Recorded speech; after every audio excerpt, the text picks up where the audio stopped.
Bueno, entonces el día de hoy vamos a hablar acerca de un tema que se llama manifestaciones oftalmológicas y neurooftalmológicas de la enfermedad de Parkinson. Mi nombre es Carlos Andrés Pérez Rodríguez, residente de oftalmología y de la Pontificia Universidad Javeriana de Cali, y estamos el día de hoy acompañados por la doctora Ana Milena Bautista, neurooftalmóloga. Entonces vamos a iniciar hablando de la enfermedad de Parkinson y sus generalidades. Entonces, la enfermedad de Parkinson es el más común de los desórdenes del movimiento en el mundo. Es un trastorno de origen o de características neurodegenerativas que afecta a cerca del 1% de la población adulta mayor de 60 años. La enfermedad se atribuye a la pérdida selectiva de neuronas en la sustancia negra o negra y el desarrollo de cuerpos de Lewy neuronales. Su causa en la mayoría de los pacientes es idiopática y está asociada con factores de riesgo muy variados como son la edad avanzada, historia familiar, pues de la patología, exposición a químicos como pesticidas y el uso de drogas recreativas como la heroína. Entonces se caracteriza por síntomas motores y no motores y clásicamente presentan los pacientes un temblor en reposo, rigidez, perdón, bradicinesia y una postura encorvada, que tal vez son como los síntomas o signos que más hemos estado viendo pues a lo largo de nuestras carreras como médicos, pero también puede asociarse con desórdenes del comportamiento neuronal como la depresión o la ansiedad, o también síntomas no motores como los síntomas visuales, pues que vamos a concentrarnos en esta presentación el día de hoy. Entonces, la enfermedad de Parkinson, como ya lo había mencionado, es neurodegenerativa. Hay una interrupción de las vías dopaminérgicas y también comprometen pues, los ganglios basales. Está definida principalmente por las características motoras, y los signos y síntomas oculares van a incluir, que ya los vamos a ver en detalle pues, a lo largo de la charla: blefaroespasmo, ojo seco, reducción de la frecuencia del parpadeo, que también pues fomenta o alimenta pues el signo y los síntomas de ojo seco; alucinaciones visuales, disminución de la agudeza visual, alteración en la sensibilidad en el contraste y del color, movimientos oculares anormales, diplopía o diplopia, y limitación para la mirada hacia arriba y la convergencia. Especialmente la convergencia pues está reducida en la enfermedad de Parkinson y crea dificultad para la lectura y otras tareas visuales de cerca en los pacientes. Y pues, por supuesto, pues los síntomas que acabo de mencionar de disfunción visual contribuyen en una gran medida a debilitar la funcionalidad general del paciente.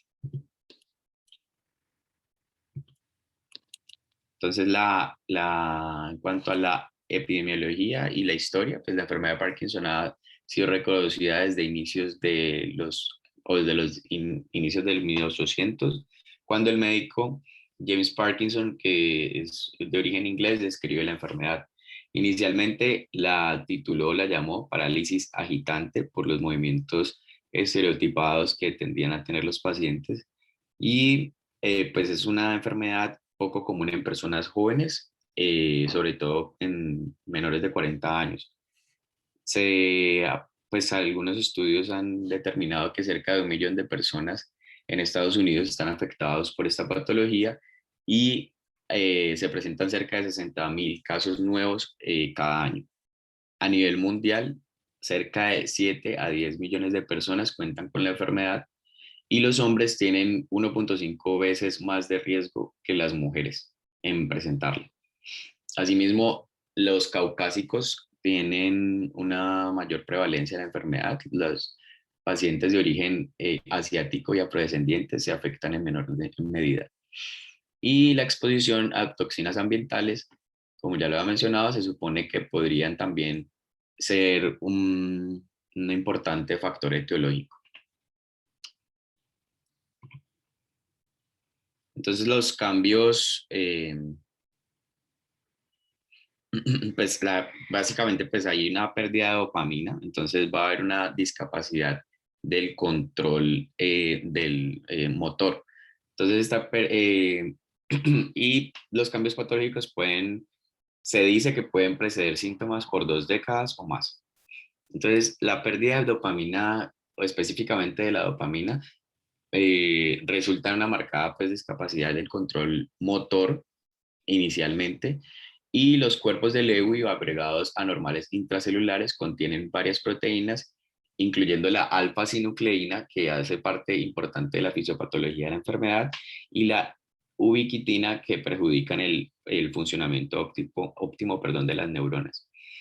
Entonces, hay estudios recientes que han sugerido que el estrés ambiental y la edad pues promueven la enfermedad, y específicamente la exposición a toxinas o las drogas recreativas o de abusos, pues promueven una inflamación crónica de bajo nivel en el cerebro que puede desencadenar síntomas ya a largo plazo. Entonces, desde el punto de vista patológico, la sustancia negra del cerebro eh, y la pars compacta, perdón, que la pars compacta contiene neuronas específicamente dopaminérgicas implicadas en la fisiopatología de las conductas adictivas. Entonces, la enfermedad de Parkinson, en este caso, se caracteriza por la muerte prematura de neuronas dopaminérgicas a este nivel, es decir, en la pars compacta. También incluyendo, digamos ahí, la sustancia negra del cerebro, la pars compacta y el locus coeruleus se afectan en la enfermedad de Parkinson, principalmente por la despigmentación, por la pérdida neuronal y por la gliosis, que gliosis es como la proliferación de astrocitos en regiones que han sido deterioradas o lesionadas del sistema nervioso central y se comportan como de carácter cicatricial. Entonces, con el tiempo, cerca del 60 al 70% de las neuronas aproximadamente en la sustancia negra y la pars compacta desaparecen. En cuanto a la genética, pues las mutaciones genéticas que codifican proteínas del sistema nervioso central van a jugar un papel importante en la muerte neuronal. Específicamente se vuelven anormales y con unos autoagregados. Estos agregados van a ser ricos en alfa-sinucleína, que fue la proteína que les mencioné, que es el mayor constituyente de los cuerpos de Lewy, y los cuerpos de Lewy son el sello pues, de la patología, que los vemos en la imagen. Entonces, otros procesos eh, que juegan un papel importante en la enfermedad son la disfunción de las mitocondrias o el estrés oxidativo anormal, que pueden causar una degeneración neuronal, y también pues al afectarse pues la parte mitocondrial, entonces no va a haber la energía necesaria para los diferentes procesos metabólicos necesarios. Entonces, en cuanto a los factores de riesgo, la edad es un importante factor de riesgo para la enfermedad. De hecho, es de los principales, y la edad promedio de inicio es de 50 a 60 años.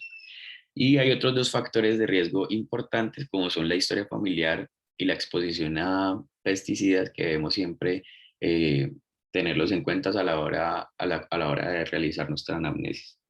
Entonces, pero también hay más factores de riesgo descritos, pero sin embargo no hay una evidencia muy densa, y pues son factores de riesgo que pueden ser muy comunes en la población. Entonces es difícil establecer si realmente hay pues está adecuadamente ligado pues como causa o desencadenante de la enfermedad, ya que pues mucha gente lo hace, pero es poco el porcentaje de esta patología en la población. Entonces, entre estos factores de riesgo están el consumo de agua de pozos, consumo de leche, pacientes con obesidad, exposición a solventes de hidrocarbono, vivir en áreas rurales y trabajar en ciudades con exposiciones a cobre y manganeso y una alta dieta en hierro. Entonces, sistemáticamente, además de las características motoras con las que pues usualmente hemos estado más familiarizados, existen unas características no motoras, dentro de las cuales se encuentran los síntomas visuales, pero no son los únicos. Entonces, en esta tabla rápidamente les voy a mencionar las principales características clínicas, agrupándose en disfunción autónoma en la primera casilla, que va a manifestarse por disfunción sexual, alteración para la deglución, incontinencia fecal y urinaria, constipación, cialorrea o alteración en el control de la temperatura. Entre los desórdenes sensoriales vamos a encontrar síndromes dolorosos, sensaciones anormales y anosmias, perdón. Y a nivel cutáneo puede asociarse a seborrea, melanoma maligno e hiperhidrosis. En la parte visual, pues que es la que nos compete en oftalmología, generalmente encontramos diplopia, visión borrosa y daño en la discriminación del color, pero ya veremos que hay más alteraciones ante las que tenemos que estar atentos en el momento de realizar la valoración oftalmológica. Entonces también hay relación de la enfermedad con fatiga o pérdida y ganancia de peso, eh, síntomas o patologías psiquiátricas también como la ansiedad, depresión, demencia o bradicinesia.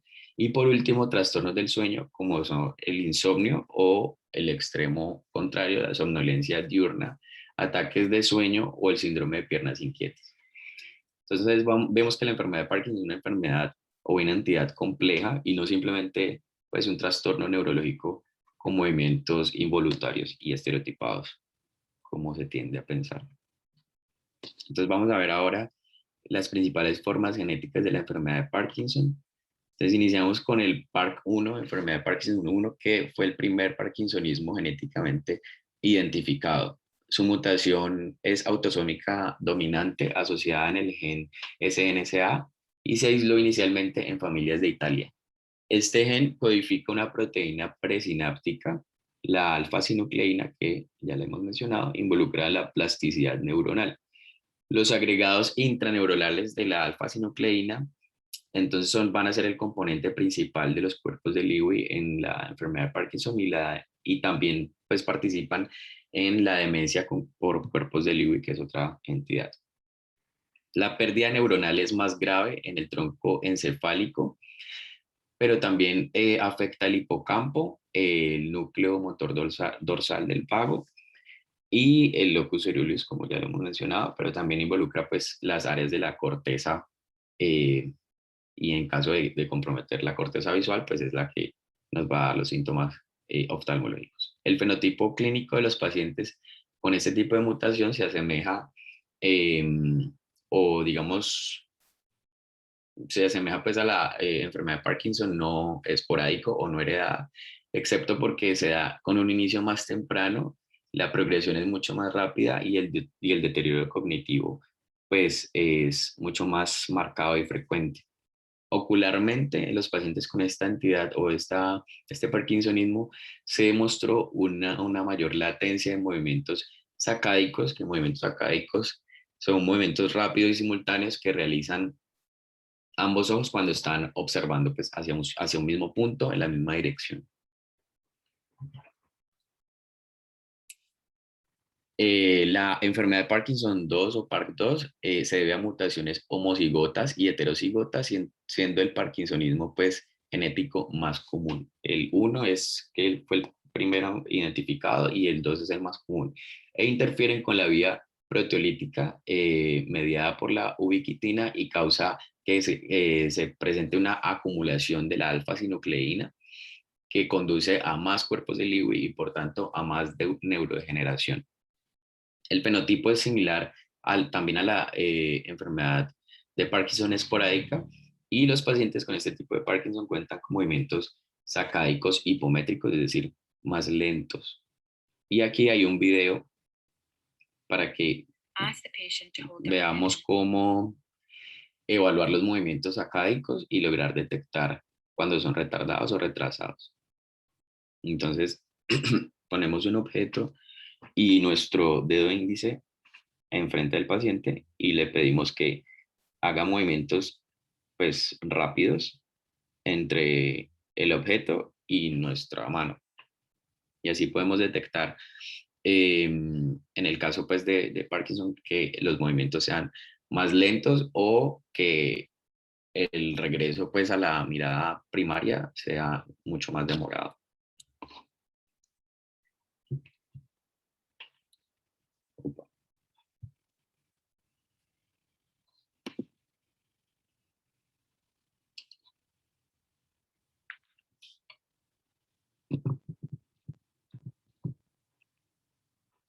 Perdón que se me...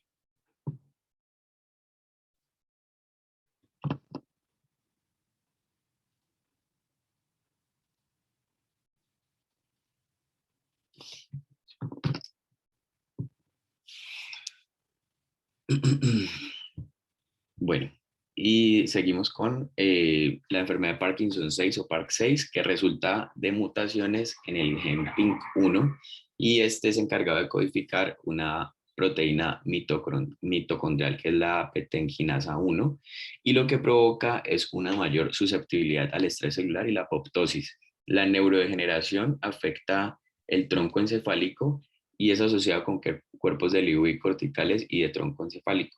Entonces hay alteraciones de la marcha y el paciente puede presentar también psicosis. En el cual ocularmente pues vamos a ver una mayor latencia de las sacadas horizontales con una ganancia y velocidad normales, pero mayor tasa de sacadas de varios pasos, es decir, que el paciente tenga que hacer un esfuerzo mucho mayor para poder hacer el desplazamiento de ambos ojos. La enfermedad de Parkinson 9 o PARC9, también conocida como síndrome de Kupffer-Racker, que es un trastorno raro, autosómico recesivo de inicio juvenil y que responde al tratamiento con levodopa. Entonces se da debido a mutaciones en la codificación de ATP13A2, que es una ATPasa de tipo lisosomal.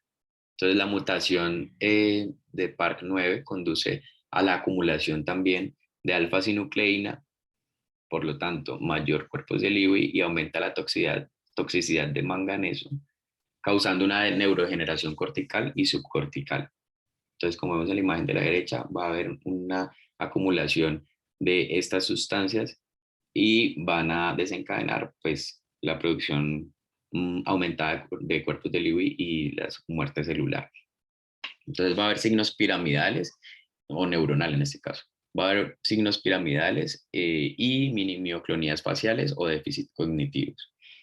La neuroimagen en este caso pues muestra una actividad reducida del transportador de dopamina y materia gris, mejor dicho, la materia gris reducida en la corteza motora, en la corteza prefrontal, en la corteza de asociación somatosensorial, en el tálamo y el cerebelo. Y las anomalías típicas del movimiento ocular son parálisis de la mirada supranuclear vertical, el lentecimiento de las sacadas verticales y horizontales. Entonces vamos a hablar ahorita acerca de la anatomía de la visión, iniciando desde el globo ocular, donde se recibe el estímulo luminoso y la imagen a interpretar en la corteza visual. Entonces la información pasa desde la retina a través del nervio óptico, como ya revisamos previamente hace algunas sesiones, y del tracto óptico al núcleo geniculado lateral, localizado en el tálamo. Y de ahí las señales se van a proyectar mediante la radiación óptica. Entonces viene acá, viene al cuerpo geniculado lateral y mientras las radiaciones ópticas van a proyectarse pues hacia la parte posterior o a la corteza occipital eh, pues sí, del cerebro. Entonces de ahí las señales se proyectan mediante hacia la corteza visual primaria B1 y las células de la corteza visual primaria procesan señales simples como la orientación de líneas, es decir, a este nivel se interpretan la orientación de líneas o aristas y además también se organiza la información. La corriente ventral que está acá identifica las características de los objetos como las formas y los colores y pasan desde B1 a través de las áreas B2 y B4 hacia la corteza temporal inferior. La corriente dorsal, que es la de la parte superior, procesa las relaciones espaciales entre los objetos y se proyecta a través de las áreas B2 y B3 hacia las cortezas supratemporal y parietal. Es importante tener en cuenta que casi todas las conexiones entre estas regiones son recíprocas. Y en esta imagen podemos observar una representación esquemática de la retina con tipos celulares expresando receptores específicos de dopamina.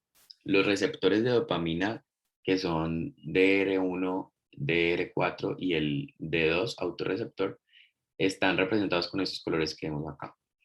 Entonces, el DR1 pues, está representado en este color verde como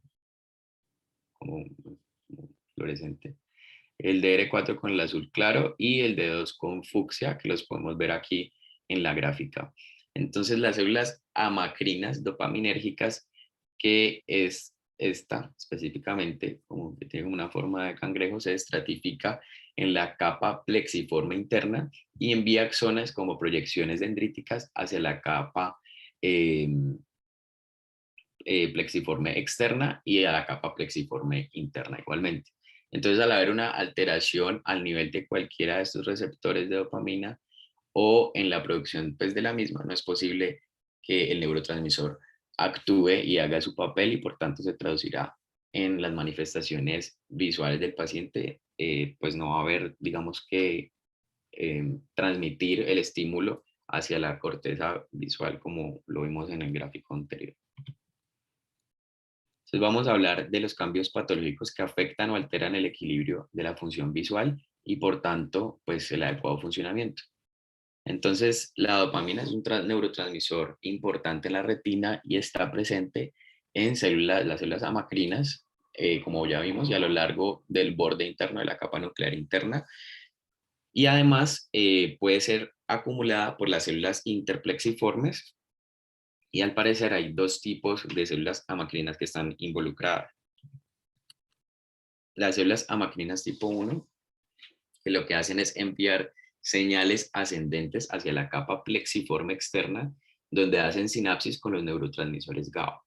Y las células tipo 2, donde sus dendritas van a estratificarse sobre las células tipo 1 de la capa plexiforme interna. Entonces la dopamina, pues a este nivel, parece estar involucrada con la organización de las células ganglionares y bipolares y además modula la actividad física de los fotorreceptores. Los cambios patológicos que se han observado en la retina, pues en el caso de la enfermedad de Parkinson, incluye pérdidas celulares que de vez en cuando pueden afectar los segmentos periféricos de la retina, digamos, de manera más severa, y eh, reducción de los niveles pues, de la dopamina a este nivel. Tradicionalmente, el grosor de la capa de fibras nerviosas de la retina circundante a la papila principalmente se ha estudiado usando tomografía de coherencia óptica y se ha, digamos, encontrado en mayor medida que la capa del cuadrante inferior y sobre todo la región temporal inferior se ha evidenciado más delgada en pacientes con enfermedad de Parkinson. En cuanto a la patología cerebral, las neuronas sobrevivientes de la sustancia negra y la corteza cerebral frecuentemente cuentan con unas inclusiones, pues, que son los cuerpos de Lewy que ya hemos mencionado, y se encuentran en el citoplasma de las células y pueden derivarse de los filamentos citoesqueléticos, o al menos esa es la teoría. Pues contienen cantidades anormales de alfa-sinucleína, que es la proteína presináptica que ya hemos visto, y la molécula entera va a sufrir un cambio conformacional que va a resultar en la proteína, la producción de la proteína alfa-sinucleína insoluble, encargada pues de componer digamos, elemento patológico característico. Entonces, en el cerebro hay dos vías de dopamina principales, algo que mencionamos ahorita anterior, pero esta vez vamos a hablar de las vías. Entonces, desde la primera vía va desde la sustancia negra, que es esta que vemos acá, el grupo de células A9 hacia la corteza y los núcleos estriados, que es la línea amarilla en el gráfico. Y la vía desde el tegmento ventral, que son los grupos celulares A8 a 10, y se proyectan hacia la amígdala, el septum, el tubérculo olfatorio y la corteza frontal. Pero también hay unas vías de dopamina dentro del hipotálamo y por lo tanto, pues podemos ver que la actividad significativa de la dopamina dentro del cerebro va a limitarse a las áreas frontal y límbica de la corteza cerebral y va a tener una actividad menor en la corteza visual. Entonces, por eso quizá los signos o los síntomas más marcados son los motores. Entonces, las tasas metabólicas cerebrales de la glucosa también cuentan con una reducción de un 23% en la corteza visual primaria en pacientes con enfermedad de Parkinson. Y las reducciones en los niveles de dopamina a nivel de los ganglios basales y la corteza frontal también pueden, digamos, agotar los niveles en el colículo superior en el tallo. Recordemos los colículos superiores tienen una íntima relación con el origen de varios nervios craneales y por tanto pues podría ser un factor en la producción de las sacadas defectuosas. Entonces, dentro de la corteza cerebral, la resonancia magnética y los estudios de electroencefalograma han revelado un rol esencial de la corteza occipital en los movimientos sacádicos, mientras que los estudios tomográficos lo que han revelado es el hipometabolismo pues, en áreas en enfermedad de Parkinson, en esas áreas en las que acabo de mencionar. Entonces, dentro de los ganglios basales, la sustancia negra, la pars reticulata, el núcleo subtalámico y el núcleo caudado están involucrados en movimientos sacádicos del ojo. Entonces, la dopamina también tiene un papel periférico en los ganglios simpáticos, también a nivel de los ganglios viscerales y en todas las paredes arteriales. Entonces, las reducciones en la dopamina en algunas áreas pueden pues, ser un factor que contribuye a los problemas de movimientos oculares y efectos en la reactividad de la pupila. Entonces, vamos a entrar ahora a hablar de las manifestaciones oculares tanto oftalmológicas como neurooftalmológicas, e iniciemos con la agudeza visual. Entonces, la agudeza visual se define como la pues, capacidad de apreciar los detalles de un estímulo presentado al paciente y puede verse afectada en la enfermedad de Parkinson y es un efecto que no responde al tratamiento con dopamina. No puede ser, digamos, corregido con los medicamentos que estimulan su producción. Los pacientes con enfermedad de Parkinson a menudo se quejan que cuentan con una pobre agudeza visual, especialmente a medida que la enfermedad progresa. Entonces, una discapacidad a nivel de la agudeza visual también parece comportarse como un factor de riesgo para el desarrollo de alucinaciones. Puede ser causada por la falta de dopamina en la retina, pero también los movimientos oculares anormales y el parpadeo deficiente pueden fomentar o aumentar pues, la pérdida visual.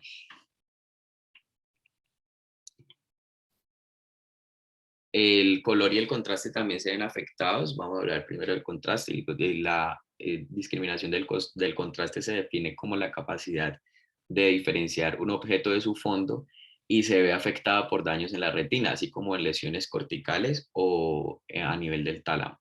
Entonces, los pacientes con enfermedad de Parkinson pueden manifestar una disminución, digamos, o una visión disminuida cuando conducen en la oscuridad o cuando hay luces en la noche en general, y también manifiestan una dificultad para leer textos que estén sobre un fondo de color. Entonces pueden ser síntomas de sensibilidad al contraste disminuida y pues debemos preguntarlos en el momento del examen físico o de la anamnesis, perdón. Pueden presentarse incluso en etapas tempranas de la patología de pacientes que no están recibiendo tratamiento. Estas anormalidades en la visión o en el contraste también han sido correlacionados con síntomas motores axiales. En pruebas que utilizan gráficos de visión pues, con letras del mismo tamaño, pero que se reduce el contraste, los pacientes de Parkinson tienen una agudeza normal, pero tienen un deterioro del contraste y ya vamos a ver esas pruebas más adelante. La pérdida de sensibilidad al contraste es parcialmente reversible con el tratamiento de levodopa, tanto en la etapa temprana como en la etapa media, pero se deteriora nuevamente a medida que va avanzando la enfermedad. En cuanto al color, pues es la habilidad de distinguir diferencias entre las sombras de colores y está dividida en colores pues, primarios y sus ejes. Este síntoma se ha reportado en 18 al 50% de los pacientes con enfermedad de Parkinson, pero las frecuencias exactas son desconocidas. Los síntomas relacionados con el color y el contraste se han asociado con una depresión pues, de la dopamina en la retina, porque recordemos, tiene que ver con los fotorreceptores, o es importante en ese papel. Y muchos estudios sugieren que la sensibilidad al contraste disminuida y una discriminación del color deficiente en esta entidad está asociada de manera positiva con la severidad de la enfermedad y la discapacidad cognitiva. La terapia con levodopa podría mejorar también, al igual que el contraste, eh, la visión del color en pacientes con esta patología. Y asimismo, los lentes con absorción selectiva y la luz ambiental suficiente pueden ayudar a mejorar la calidad de vida del paciente. También es importante advertir que en lo posible evitar conducir en la noche o al menos hasta que este tipo de síntomas o signos se controlen un poco con los medicamentos. Entonces, las pruebas para evaluarlo son, primero, el Ishihara, que consta, pues, ya vemos, todos estamos familiarizados con el Ishihara, consta de unas láminas, generalmente 14, de colores, pues, que están, pues, pseudo isocromáticos, o sea, son parecidos, y cada una contiene un círculo de puntos de color de tamaño variable. Entonces, algunos de estos puntos forman un número que puede distinguirse solo por individuos sin deficiencia de visión al color. Luego, pues tenemos esta prueba, pues que en realidad no la he visto, el Farnsworth Munsell 100, que consiste en 85 tapas de diferentes colores organizadas en 4 líneas. El primero y el último de los colores de referencia son colores fijos y son los colores de inicio y meta a los que el paciente debe llegar. Y debe pedirse al paciente que arregle el resto de tapas en una secuencia cromática. El total de la puntuación de error se mide en función del número de tapas mal acomodadas. La carta de Peli Robson, en la cual pues, se solicita al paciente que se siente frente a esta, a 1 metro de distancia. Las letras son acomodadas en grupos con contraste variable de alto a bajo en 8 líneas de 16 tripletas.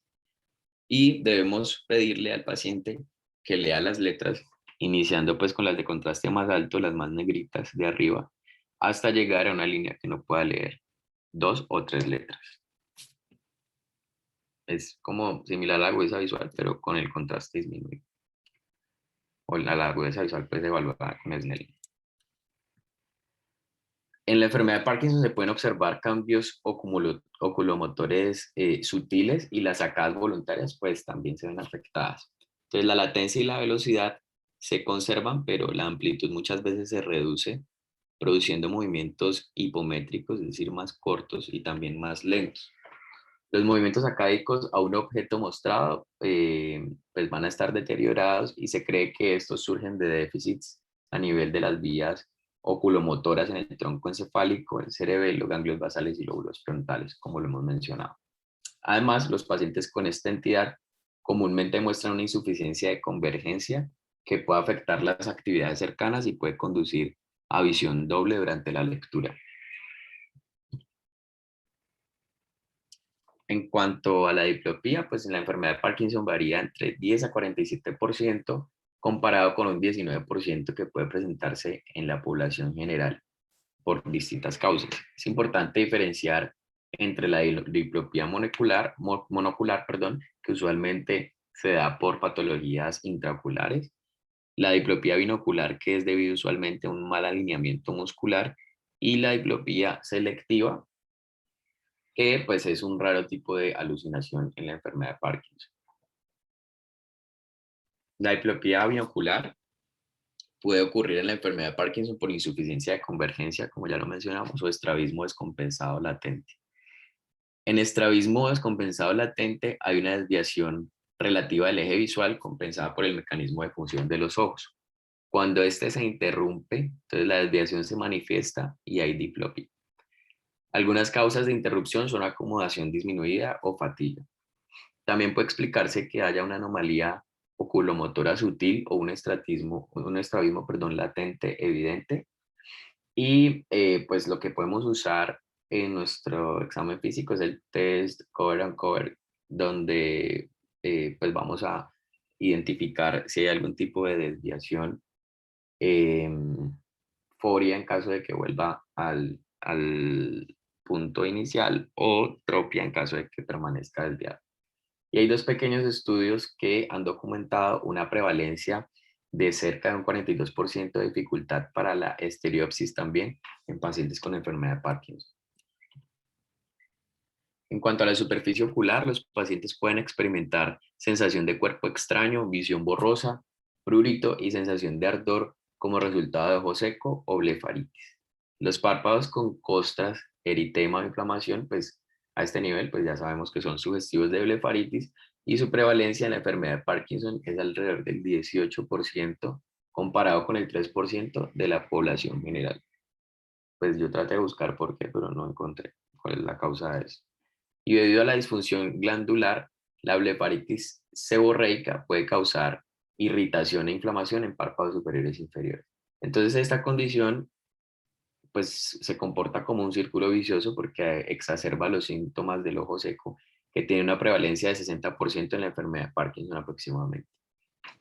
Otro factor que contribuye al ojo seco, pues es que va a haber una frecuencia reducida del parpadeo. El parpadeo regular está definido como de 20 a 30 parpadeos por minuto, pero puede variar con la lectura o ahora pues con la gran exposición a las pantallas que ha traído la pandemia. En la enfermedad de Parkinson, la frecuencia de parpadeo puede disminuir debido a medicamentos, fatiga o envejecimiento. La dopamina entonces controla el movimiento del parpadeo, el cual explica por qué la frecuencia disminuye de 1 a 2 veces por minuto. Una frecuencia de parpadeo menor se traduce con una menor estabilidad de la película lagrimal por evaporación, aportando aún más a la resequedad ocular. En cuanto a las pupilas, pues los diámetros pupilares van a estar más grandes con anisocoria después de contar con un estímulo luminoso. No en todos los pacientes, pero puede presentarse en la enfermedad de Parkinson. Adicionalmente, las latencias del reflejo de luz son más largas y se han observado tiempos de contracción con amplitudes reducidas. Y estos resultados sugieren que hay un desequilibrio autonómico en pacientes con enfermedad de Parkinson que involucra el sistema parasimpático. La enfermedad de Parkinson puede causar defectos en el campo visual. Algunos estudios han sugerido un riesgo aumentado de padecer glaucoma en pacientes con enfermedad de Parkinson, cerca del 16 al 24%, comparado con un 7% de la población general. Los defectos del campo visual central los podemos detectar mediante la rejilla de Amsler, pidiéndole al paciente que se enfoque en el punto central con cada ojo de manera separada y también que lo haga de manera binocular. Pedir al paciente que indique si todas las líneas de la rejilla parecen rectas o si algunas se ven borrosas, o si las ve curvas, o si las ve más oscuras, o incluso si las ve interrumpidas, pues que ya nos hablarían de otro tipo de entidades. Para los defectos periféricos podemos realizar la campimetría por confrontación en el examen físico con el fin de detectar defectos grandes y profundos causados por lesiones del nervio óptico o lesiones vasculares. Sin embargo, pues los test de confrontación tienen una sensibilidad limitada, sobre todo para detectar defectos visuales pequeños. Entonces, si contamos con una sospecha de alteraciones en campo visual o el paciente es insistente en que no ve por cierto cuadrante, entonces podemos apoyarnos de la ayuda diagnóstica automatizada, que pues el campo visual automatizado, que puede ser un poco más objetivo y con una sensibilidad mayor. También es importante evaluar los factores de riesgo del paciente para contar con una afección del campo visual, como son pues la historia familiar positiva para glaucoma, pacientes con miopías altas, es decir, por encima de 6 dioptrías, pacientes mayores de 70 años y población afrodescendiente. La tomografía de coherencia óptica pues es de gran importancia en el momento de la evaluación de la retina de la enfermedad de Parkinson, a pesar pues de la falta de reproducibilidad de los estudios de OCT de retina. Es probable que haya cambios a este nivel con patrones de adelgazamiento relacionados a cambios celulares o vasculares. Recordemos en las primeras diapositivas que les mencioné que se ha demostrado que hay un defecto sobre todo en el cuadrante inferotemporal que circunda la papila. Entonces, la acumulación anormal de alfa-sinucleína retiniana es una prueba pues más de patología retiniana en pacientes con enfermedad de Parkinson. Y los pacientes con esta entidad también tienen retinas significativamente más delgadas en comparación con los controles. En esos gráficos de abajo vemos que hay un, digamos, adelgazamiento mayor, como vemos aquí, en pacientes con enfermedad de Parkinson, en comparación con el grupo control, que son pacientes sin la patología. Este estudio también pues, señaló que hay una similitud del adelgazamiento de la capa retiniana pues, visto en la enfermedad de Parkinson con los otros trastornos neurodegenerativos. Las alucinaciones visuales son una complicación crónica de la enfermedad de Parkinson, específicamente en pacientes tratados con levodopa y con agonistas de dopamina. algunos estudios han mostrado que las alucinaciones ocurren en un 40% de los pacientes, sobre todo las alucinaciones visuales en un 22%, pero también pueden presentar alucinaciones de tipo auditivo en un 10%. Se encontraron tres factores predictores de este síntoma, como son los defectos cognitivos severos, la actividad reducida de la corteza visual primaria, somnolencia diurna y duración de la enfermedad prolongada. Entonces, como vemos, tiene que ver mucho con el tiempo que lleva el paciente con la patología para poder manifestar algún tipo de alucinación. Las alucinaciones en la enfermedad de Parkinson tienden a ser complejas, con luces intermitentes y con ilusiones, es decir, que transforman un objeto que sí está allí, pero lo imagina totalmente distinto, con imágenes estereotipadas y con muy coloridas.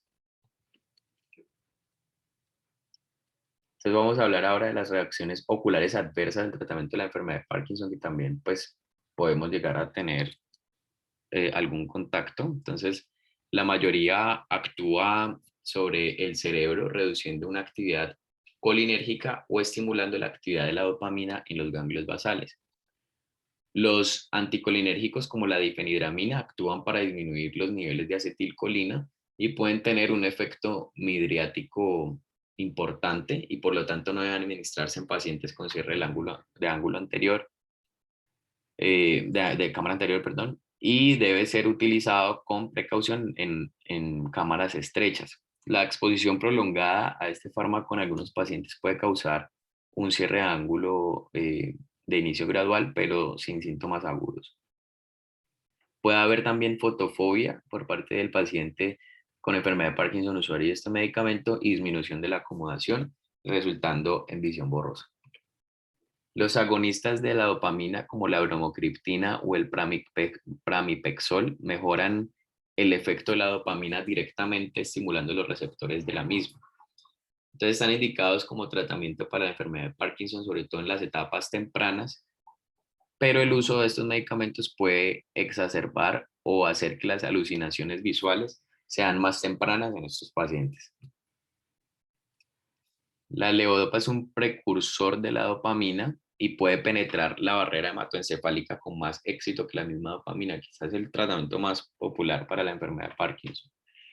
Pues suele administrarse con un inhibidor de la descarboxilasa periférica, como es la carbidopa, principalmente para reducir la degradación de la levodopa, pues que es el componente mm, clave pues, del medicamento. La midriasis puede ocurrir con este medicamento al principio y esto puede ser seguido por miosis. También el paciente puede contar con una tosis palpebral y blefaroespasmo, eh, que es importante pues tener en cuenta en el momento si el paciente lo manifiesta y está usando este tipo de medicamentos. Que no vayamos, digamos, a asociarlo solo con la patología, sino que el tratamiento puede desencadenar también estos síntomas y por eso me pareció importante traerlo a colación. Además, la levodopa puede prolongar la latencia de los movimientos acádicos, es decir, pueden ser mucho más lentos que de lo normal o que lo que normalmente se ve en enfermedad de Parkinson. Los inhibidores de monoamina oxidasa B también, o los MAOBs, también son un tratamiento de la enfermedad de Parkinson, como es la seliginina, y disminuyen la degradación de la dopamina en la sinapsis. El paciente principalmente con este medicamento va a manifestar visión borrosa. La amantadina es un medicamento pues, que inicialmente fue antiviral eh, y pues parece tener un efecto beneficioso en muchos síntomas de la enfermedad. Se han notificado reacciones adversas que incluyen queratitis, midriasis, acomodación reducida y alucinaciones visuales también.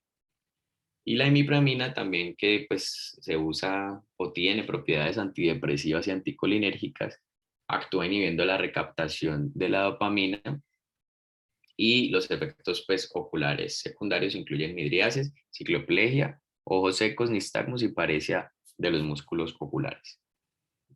Entonces, en esta tabla se resumen las reacciones adversas que pueden darse con el tratamiento para la enfermedad de Parkinson. En el caso de los anticolinérgicos, como la difenhidramina, pues podemos encontrar midriasis, fotofobia, ojo seco, acomodación disminuida, acomodación disminuida, anisocoria, visión borrosa y cierre angular primario o agudo. Cierre angular agudo, perdón. Dentro de los agonistas de la dopamina, como la bromocriptina y el pramipexol, pueden causar exacerbación de las alucinaciones.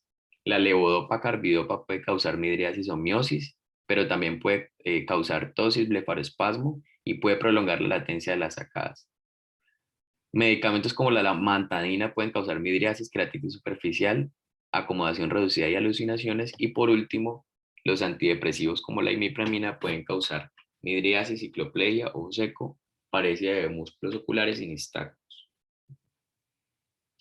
Entonces, por último, les traigo unas tablas resumen para repasar pues, la mayoría de aspectos que hemos analizado, cómo enfocar el interrogatorio pues, para descubrirlo y qué manejo inicial debe darse. En esta tabla podemos ver un resumen pues, de los problemas visuales en la enfermedad de Parkinson, incluyendo las preguntas clave y las pruebas adicionales para establecer el diagnóstico. Entonces, en la columna visual, perdón, en la columna final, se evidencian las posibilidades de tratamiento. Entonces, iniciamos con la evaluación general, en la que claramente evaluamos la agudeza visual, como en todos nuestros pacientes, para detectar discapacidades a este nivel y como tratamiento recomendado. Remisión, pues, para optometría en caso de lograr una refracción, para lograr, perdón, una refracción optimizada y mejorar el tratamiento dopaminérgico por parte de neurología. Eso también es importante. O sea, el trabajo en conjunto con neurología es clave, pues, para el adecuado funcionamiento de estos pacientes. En cuanto a la superficie ocular, en la segunda fila podemos cuestionar acerca de dolor ocular, si hay lagrimeo u ojo rojo, y también si ha tenido visión borrosa al leer o al hacer alguna tarea que implique exposición a pantallas. Preguntar igualmente acerca de sensación de ardor o arenilla en los ojos. Debemos entonces evaluar pues si la frecuencia del parpadeo, que recordemos está reducida, e inspeccionar de manera detallada la superficie ocular y los párpados. Podríamos encontrar ojo seco, blefaritis, disfunción de glándulas de meibomio o blefaroespasmo. En cuanto al tratamiento, pues eh, puede haber un beneficio pues, de usos lubricantes oculares y la optimización pues, del tratamiento dopaminérgico por parte de neurología o la higiene de párpados pues, según corresponda, compresas calientes en caso de encontrar pues, compatibilidad con blefaritis y en caso de blefaroespasmo pues considera el uso de toxina botulínica. Entonces, con la parte oculomotora, pues las preguntas clave a realizar en nuestra anamnesis son cuestionar acerca de si ha habido visión doble y durante qué tipo de actividades se presenta. Por ejemplo, si hay problemas durante la lectura o el trabajo cercano, pues es importante consignarlo. Debemos evaluar diplopía monocular o binacular, movimientos oculares, el test cover on cover en busca de forias o tropias y la habilidad de la convergencia. Los posibles diagnósticos que podríamos encontrar en esta parte del examen físico pues serían patologías intraoculares como pues, la catarata o también patologías como la insuficiencia de convergencia o un defecto en la movilidad ocular. Podemos apoyarnos en el tratamiento del manejo con prismas, ortóptica y optimización del tratamiento dopaminérgico por parte de neurología. También en caso de déficit de convergencia, pues los ejercicios de convergencia apoyado pues de ortóptica igualmente, la oclusión monocular durante la lectura en caso de diplopia y el uso de atriles para la lectura. En cuanto al nervio óptico y la retina, pues debemos preguntar si el paciente se choca contra los objetos o contra las personas o si detecta el paso de objetos demasiado tarde, pues digamos que hasta que no lleguen al centro, pues en caso de estar el campo visual comprometido periférico, digamos, se demora en reaccionar cuando le están pasando, por ejemplo, algo. Entonces, también evaluar si los colores parecen más pálidos que antes y si puede leer textos que estén proyectados o escritos sobre un fondo de color o gris, pues con el fin de detectar si hay alguna anormalidad del contraste o del color. Entonces, después de la anamnesis podemos evaluar al paciente mediante la rejilla de Amsler, como ya mencionamos, y hacer la campimetría por confrontación. Para la parte de los colores, pues la cartilla de Ishihara, que es la que tenemos pues al alcance mucho más fácilmente. Y lo que podríamos encontrar en estos tests, pues en caso de anormalidades de la campimetría o la rejilla de Amsler, pensar en defectos de campo visual, pensar en glaucoma o alguna lesión, pues no solo funcional, sino también estructural, que lo comprobaríamos con el examen físico o estudios complementarios como el OCT o el campo visual automatizado. Y en este caso, la opción de tratamiento, pues, eh, ahí hablaban, pues, remisión oftalmólogo, que esta tabla es de un artículo del Journal Brain, que es de neurología. Y en el caso de la evaluación de la sensibilidad a los colores y el contraste, si hay alteraciones en las pruebas, pues que ya mencionamos, optimizarse el tratamiento dopaminérgico por parte de neurología, que recordemos en estos dos aspectos la levodopa juega un papel importante. Y podríamos apoyarnos de optometría para escoger lentes o ayudas refractivas con una absorción que sea más selectiva de los rayos de luz. Es importante también que el paciente cuente con la calidad de luz, cantidad, perdón, de luz y calidad también suficiente para realizar las tareas en caso de contar con una sensibilidad al contraste disminuida. Y eso era todo. Muchas gracias.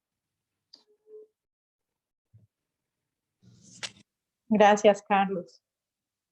Pues tu revisión estuvo muy completa y creo que fue un repaso para todos los que hace rato de pronto no ven pacientes con Parkinson. Y pues viéndolo de dos modos, como siempre les trato de hacer ver, es que una cosa es que uno ya le llegue el paciente con el diagnóstico de Parkinson, entonces uno va más dirigido en el examen físico a encontrar esas alteraciones pues posibles, y otras son los pacientes que aún no tienen el diagnóstico y se empiezan a quejar de síntomas visuales. Entonces, pues estar atento a estas manifestaciones que Carlos nos explicó es importante a veces para contribuirle al neurólogo en el diagnóstico de una patología no conocida por el paciente, y que podría iniciar con síntomas visuales. Y en esto, pues aparte de los trastornos en los movimientos oculares, que es como lo más típico, les quería resaltar en el síntoma de las alucinaciones, porque estos pacientes empiezan a referir que ven una persona en su cuarto, que ven alguna como un animal o objetos, digamos, grandes que pues ellos saben que no están allí, o sea que no es una alucinación como la de los pacientes psiquiátricos, sino que ellos son conscientes de que no es real, pero pues la perciben. Y estos pacientes son pues mal dirigidos como trastornos psiquiátricos y no se les investiga bien exactamente qué es lo que les pasa. Y no solamente pues cuando inicia la enfermedad, sino también en el transcurso. Es un síntoma que puede indicar que el tratamiento no está siendo suficiente y uno debería remitir al neurólogo o los pacientes que tienen esto para que reajuste los tratamientos si es que ya vienen tratados, ¿no? Entonces quería hacer el énfasis en ese síntoma, pues sumado a todo lo demás que dijo Carlos, que son síntomas no graves, pero que sí afectan mucho la calidad de vida de los pacientes y además bastante difíciles de tratar, porque la ortóptica pues ayuda parcialmente, pero a estos pacientes casi nunca se les logra dar unos movimientos oculares normales y esto les afecta mucho sus actividades cotidianas como la lectura y la conducción, ¿no? ¿Tienen Sí. alguna pregunta para Carlos?